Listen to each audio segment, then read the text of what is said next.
반갑습니다.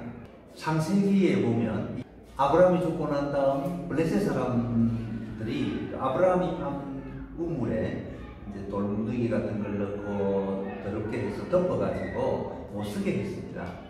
그런데 이삭은 그 샘을 다시 팠거든요. 그래서 이제 샘을 얻었는데 3번이나 쫓겨났습니다.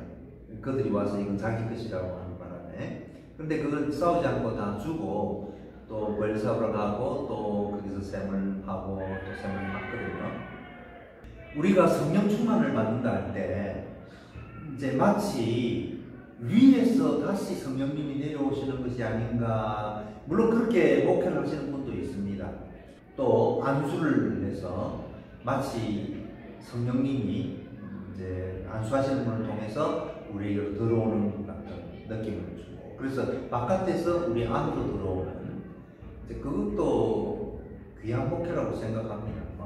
또 그런 은사를 가지신 분이 있지 않을까 생각하고요. 근데 저는 이제 이미 오순절날 성령님이 우리에게 임하셨고, 믿을 때에 이미 성령님을 통해서 믿게 되고 또 그 믿음을 통해서 우리 마음속에 이미 거하시기 때문에 이제 마치 이삭이 샘을 다시 팠듯이 그 우리 마음속에는 죄의 영향력이 있거든요. 이미 예수님을 믿고 이미 이제 깨끗하게 되었고 구원을 받았지만은, 그러나 이 세상을 살기 때문에 그런 죄의 영향력이 있습니다.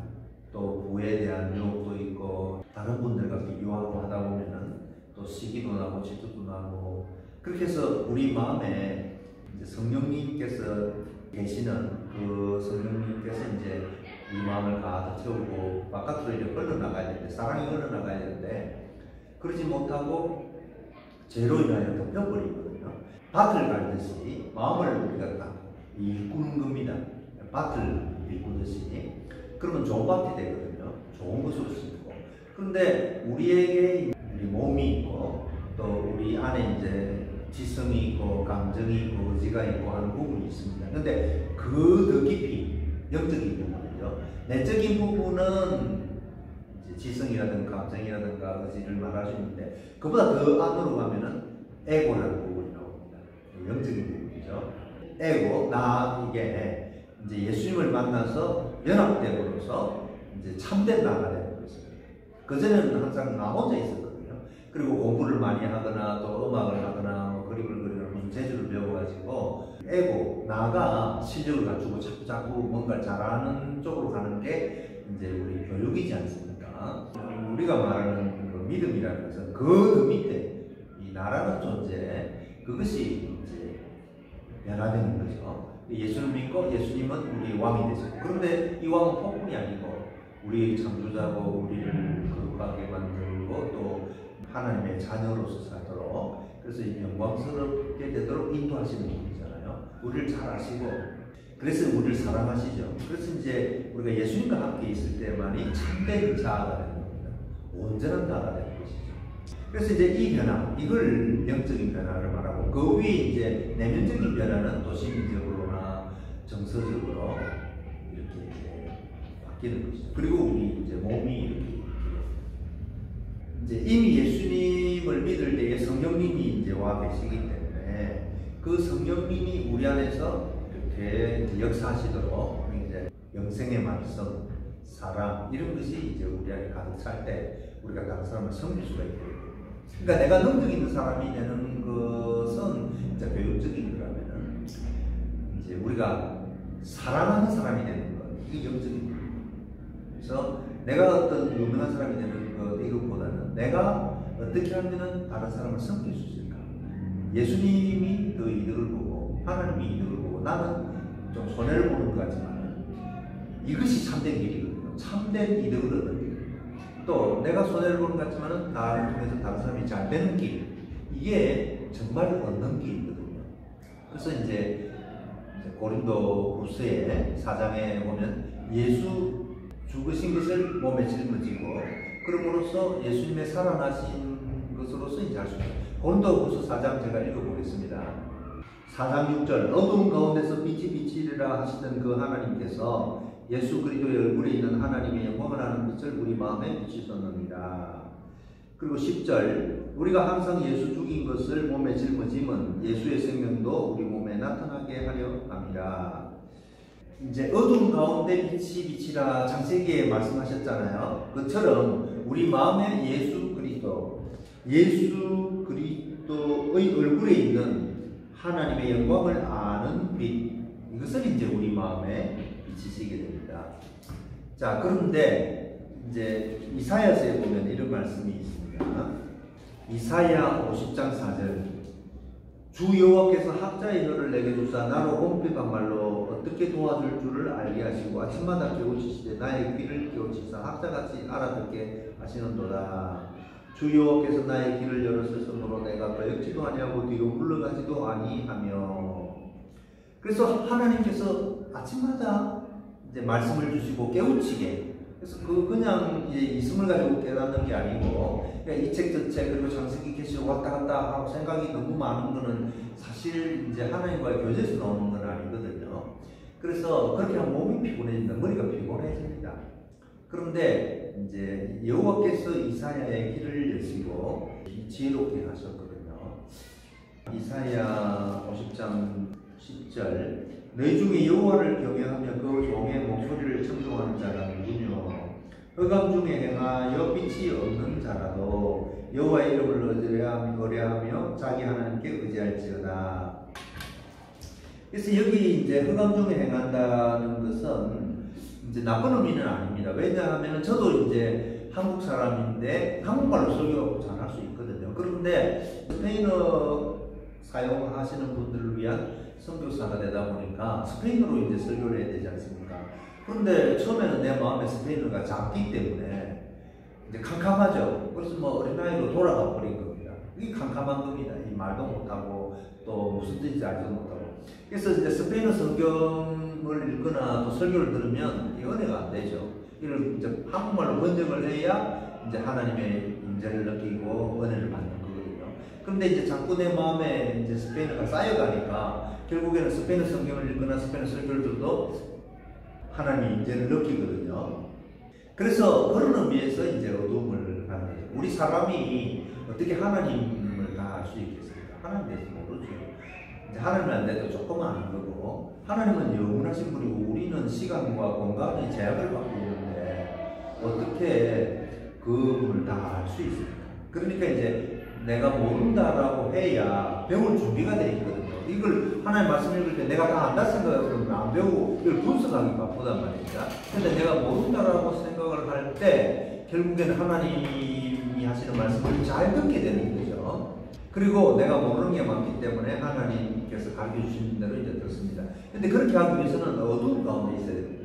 우리가 이제 밤하늘에 물론 그 우주에 그 은하수가 있습니다. 은하수는 널리 있죠. 그렇지만은 그 태양빛에 의해서 이 은하수가 안 보이거든요. 그런데 이제 태양빛이 없어지면은 이 밤하늘에 별들이 나타나고 은하수가 확실하게 보이게 됩니다. 물론 또 전기 불빛 때문에, 도시의 불빛 때문에 은하수를 못 보잖아요. 그래서 우리의 이승의 빛, 그리고 또 우리가 이제 생각이나 또 상상, 또 우리의 어떤 문장을 조직하는 능력, 또 물론 뭐 두려움도 있습니다. 내가 이 하나님의 말씀을 읽고 있는데 이게 잘못되면 어떡할까 싶어서 딱 보고 모르는 게 아니라 바로 그 신학자들이 쓴 책으로 바로 갚으리거든요. 그렇게 하는 건 또 뭐 좋은 일입니다. 그렇지만 먼저 이 하나님의 음성을 먼저 듣고 캄캄한 가운데 거기서 이제 나타나신 하나님을 깊이 묵상하면 시간이 필요하거든요. 하나님 말씀 묵상하려면 결국 시간이 필요합니다. 우리가 뭐 단어 하나, 스페인어 단어 하나 외우려고 그러면 금방 몇 초 만에 외워집니까? 그게 이제 마음속에 들어와가지고 꾸준히 있고 시간을 두고 해야 그게 이제 내 것이 되거든요. 또 우리가 관광 갔을 때도 그렇지 않습니까? 금방 보고 와버리면 다시 잊어버리지만은 거기 머물면서 찬찬히 그 광경을 묵상을 해야 그게 이제 내 속에 들어오지 않습니까? 이처럼 시간을 두고 있어야 하나님 말씀이 안에 들어오시고, 그 다음에 이제 깨달은 후에 뭐 켈빈을 한다든지 웨슬리를 한다든지 또 여러 신학자들이 많이 있기 때문에 그분들 책도 보고 참고를 하면 좋죠. 그렇게 이제 또 원어도 참고하면 좋고 그렇지 않겠습니까? 결국 우리의 죄를 없애야 하나님과 가까이 친밀해지고 또 하나님의 뜻을 더 많이 깨닫게 됩니다. 내가 능력 있는 사람이 되고 뭐 그런 것보다는 이제 사랑하는 사람이 되는 거예요. 하나님이 영광을 얻으시고 또 나는 또 내가 사랑을 줌으로써 순종함도 손해본 것 같지만 그게 정말 이득을 얻는 길이거든요. 어둠 가운데서 여호와의 빛을 본다 하는 게 결국 하나님의 빛은 이제 눈에 나타나는 그런 태양빛하고 다릅니다. 또 우리가 이제 직접 이렇게 느낄 수 있는 이성이 가지고 있는 빛하고 다릅니다. 이것은 보이지 않는 빛이기 때문에 그래서 이제 이 빛, 이게 이제 예수님의 얼굴에 있는 빛이 우리에게 비친다. 이제 깨닫게 되는 거죠. 예수님을 확실하게 예수님을 통해서 하나님의 영광을 아는 빛이 이제 우리에게 비치게 되고 그리고 우리는 이제 그 말씀을 깨닫게 됨으로써 이제 점점 하나님의 뜻을 행하는 사람이 되죠. 사랑하는 사람, 하나님 사랑하고 이웃 사랑하고 이제 유명하게 되고 안 되고는 다 하나님 손에 맡기는 것이죠. 저는 그렇게 생각합니다. 이제 결국 이미 성령을 받았기 때문에 더 위로부터 막 받으려고 일하는 것보다는 내가 죄를 회개하고 함으로써 이제 죄를 드러내고 이제 마음을 정결하게 함으로써 이제 성령께서 내 그릇대로 내게 주시는 사대로 차고 넘치는 거고 우리도 여기 뭐 그릇이 있습니다만 물을 부으면은 그 한 개 이상 하면 넘쳐 흐르지 않습니까? 사랑이 물을 통해서 흘러나가는 것이지 우리가 뭐 더 능력을 발휘하고 그런 건 아닌 것 같습니다. 그것도 있겠지만은 그러나 우리 자신의 어떤 그릇이 그게 성령님에서 이제 사랑이 물을 통해서 우리 주변으로 흘러가는 그것이 우리의 영광이고 또 우리의 멸류관이 아닌가 생각합니다. 이미 우리는 하나님의 자녀가 됐기 때문에 이 세상의 어떤 주기, 심지어 솔직히 말해서 대통령이라는 주기라 하더라도 하나님 아들보다는 낫거든요. 이미 우리는 완성에 도달했기 때문에 가장 높은 자리에 도달했기 때문에 더 남하고 경쟁하고 뭐 더 바랄 것도 없습니다. 다만 내 주어진 삶을 기뻐하고 하나님의 뜻을 이루기 위해서 가면 이게 이제 더 풍성한 삶으로 이끕니다. 그래서 욕심도 없고 뭐 경쟁할 필요도 없고 다른 사람을 향해서 기꺼이 박수 쳐줄 수 있고 또 다른 사람의 어려움을 내가 이야기를 들을 수 있는 거죠. 네, 주님 말씀을 묵상할 때는 이성의 뜻을 너무 많이 사용하기보다는 조금 줄이고 하나님의 빛이 나타날 수 있도록 그래서 우리가 어두운 가운데 간다는 것은 이제 기도하고 찬양하고 또 말씀을 묵상하고 또 내가 모른다는 걸 알고 주님이 가르쳐 주시길 바라는 어린아이 같은 마음 이런 상태에서 이제 주님의 말씀과 더불어 시간을 보낼 때 하나님께서 우리에게 한 걸음 한 걸음 인도해 주시고 그러고 나서 이제 그 말씀을 가지고 또 다른 책들을 참고할 수 있겠죠. 그런데 우리의 이성이 너무 많이 움직이는 것은 저는 그 사람의 마음을 변화시키는 것이 좀 어렵다고 봅니다. 사람의 마음을 변화시키는 것은 결국에는 성령님이 하시기 때문에 이제 단순한 말을 사용하고 이 설교를 하든지 말씀을 나누는 가운데 성령님께서 그 사람을 이렇게 이제 건드려 주시고 또 깨닫게 하시는 거기 때문에 그래서 저는 이제 사람의 마음에 예수님의 얼굴을 새기는 소각가, 사람의 마음에 교회를 세워주는 설교가 그런 전도자, 설교자 이렇게 되고 싶습니다. 너무 많은 걸 가르치는 것보다는 그런 소원을 가지고 있습니다. 그래서 제가 또 이런 말씀을 드리는 것은 뭐 제가 뭐 특별히 잘나서가 아니라 뭐 그런 건 아니죠. 저는 오히려 또 배워야 되고 또 지적으로 아주 높은 분들의 설교를 좋아합니다. 저에게는 큰 유익이 되거든요. 이미 저는 어떤 설교든지 깊이 있게 하고 많은 학식을 담고 있으면 더 좋습니다. 저는 뭐 아주 기쁩니다.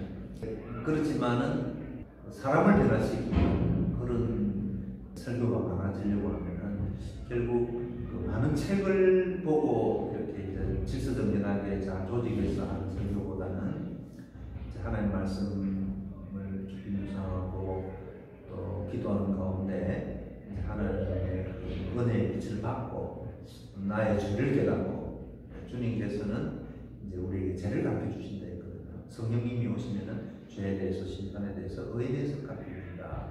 그래서 남이 나에게 죄를 지적하면 화가 나잖아요. 그런데 성령님이 내 마음속 깊이 감추는 죄를 지적해 주시면 그럼 나는 이제 그것을 회개하고 또 하나님 앞에 용서를 구하고 또 그것을 이제 버립니다. 그렇게 하면 나쁜 습관도 버리게 되고 뭐 이런 걸 하다 보면은 마음이 깨끗해지고 결국 이제 사람이 계속해서 올라오고 이것이 이제 우리가 지혜 있는 사람이 될 수 있거든요. 어떻게 하면 다른 사람에게 예수님의 사랑을 전달해 줄 수 있을까? 뭐 자식에게도 사랑을 줄 수 있을까? 아내에게도 남편에게도 또 가까운 지인에게도 이 사랑을 주는 사람 이게 이제 지혜로운 거거든요. 이제 그러다 보면 욕심이 없고 또 내가 잘 돼야지 하다 보면은 이제 이기심이 작동하게 되고 또 그런 말이 복잡해지거든요. 내게 이득이 되니까 그럼 상대방이 또 잃어버릴 수 있거든요. 그런데 이제 내가 손해보는 게 내가 이제 사랑을 주는 게 생각이 되면은 하나님 우리에게 많은 축복을 주신다고 생각합니다. 자, 그럼 다음에 뵙겠습니다. 안녕히 계십시오.